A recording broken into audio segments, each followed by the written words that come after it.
Hello, hello, Sir David the Bard, coming to you from Kangaroo City as usual. I've got some information that some of you may like, some of you may not like it at all. You turn it off right now if you want. How does that hurt me?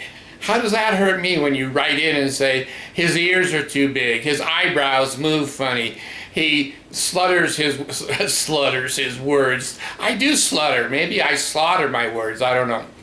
Anyway, this is a video that is going to be on sensory deprivation. I have some background. I have a degree, if you want to call it that, from BYU in early childhood education. And I have a social work degree from Brigham Young, and I have a master's degree from Northeastern State University in Tahlequah, Oklahoma. I said Northwestern in my last video, and that was wrong. It was just a senior mistake. So anyway, here's what I want to do. Rather than trying to explain how sudden infant death happens, in this video I'm going to explain what really happens, and then how it happens, the pathway. I've got it in my other video. You can believe it, you cannot believe it, whatever you want to do.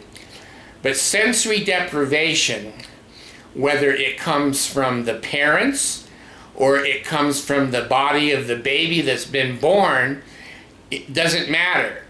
Both people come to the table with certain abilities and sensory input, and you can't hardly tell with a baby because they're so new.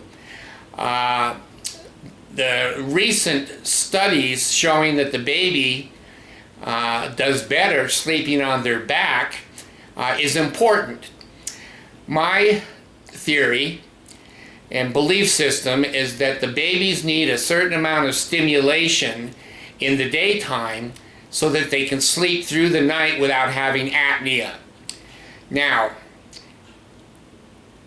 if you put a baby face down on the crib mattress, 50% of their hearing is gone. There's sensory input that isn't there. They're laying on one ear, and they're laying face down, and their vision is off 100%, because what can you stare at a mattress? You know, your eyes are on the mattress and you open them for sensory input. Maybe there's an ant crawling on the mattress or something, I don't know. But when the baby's face is down, there's no sight, 50% of its hearing is gone, smell is certainly deleted because of the nose being crushed into the mattress, and obviously they're not receiving any milk or anything that they can taste. Now, the other thing that we do with babies is we wrap them tight.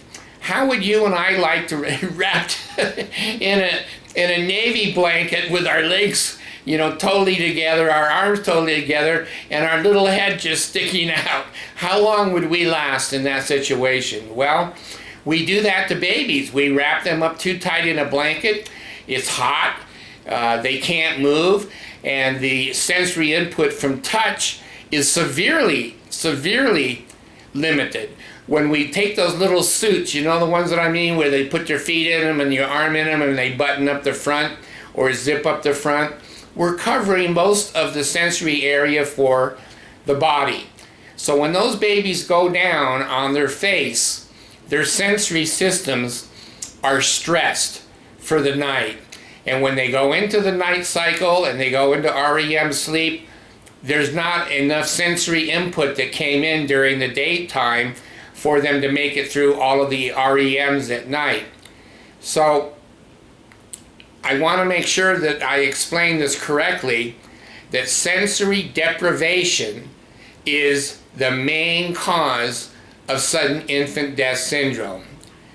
Anytime that you look at the statistics of what we do know about crib death and its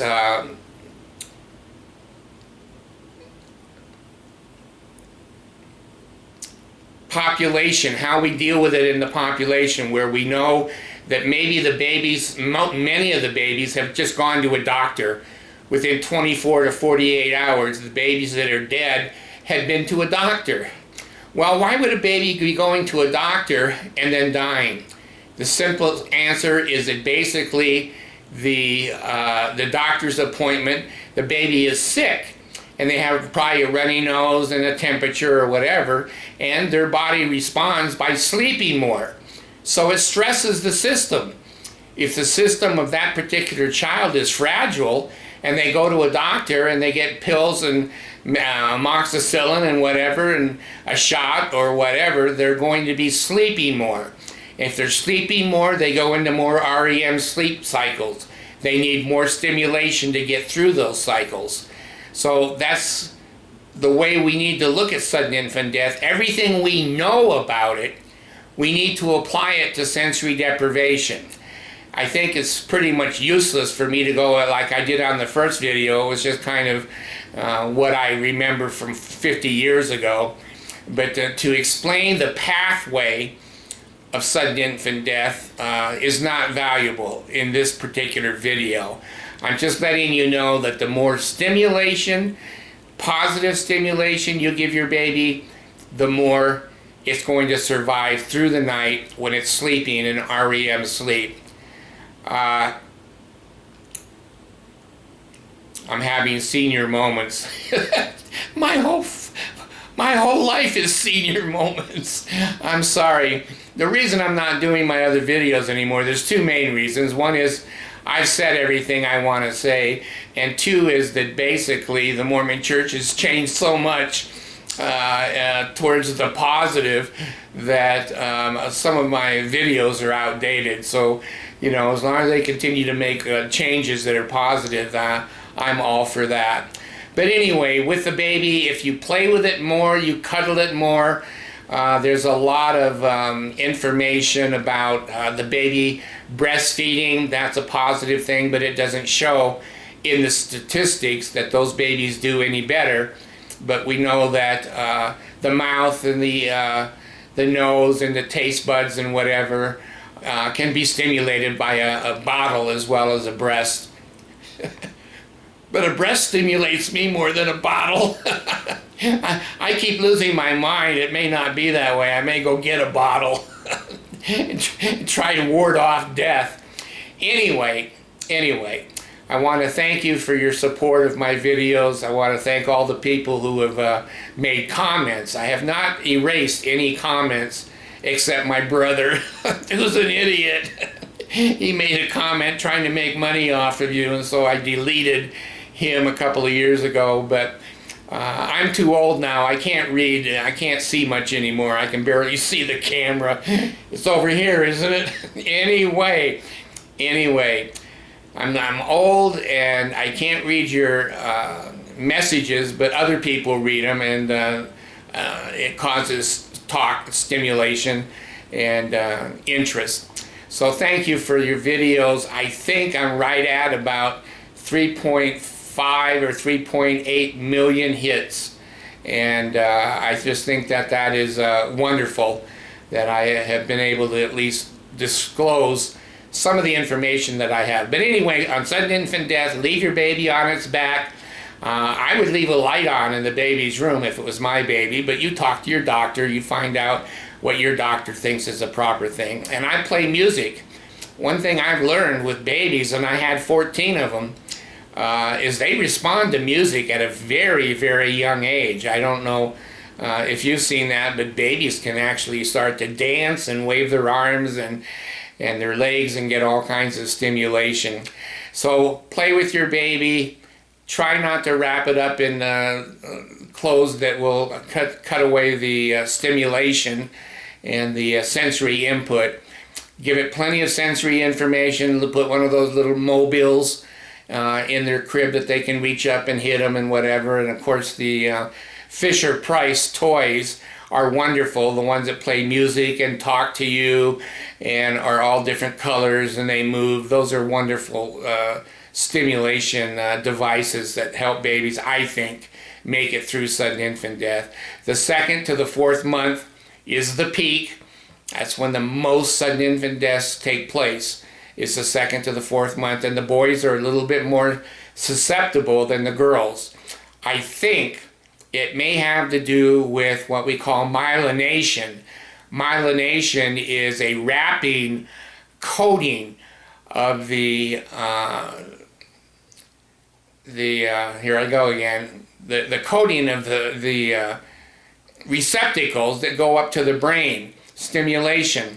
So a lot of times we may see, as we do more studies on this, that the babies had plenty of stimulation, but it didn't go up the nerve. It went into the nerve to go to the brain to be stored, but the myelination is so poor at early birth that the electricity of that particular nerve dissipates in the body before it gets to the brain. That may be one of the causes of some sudden infant death pathways, is that the myelination of sensory nerves may be defective. Boy, I said that right. Okay, again, I want to thank you. I appreciate you. I'm probably going to do one more video on astral projection. I'm the master of many subjects, and you know what I'm trying to say. I don't know what I'm trying to say.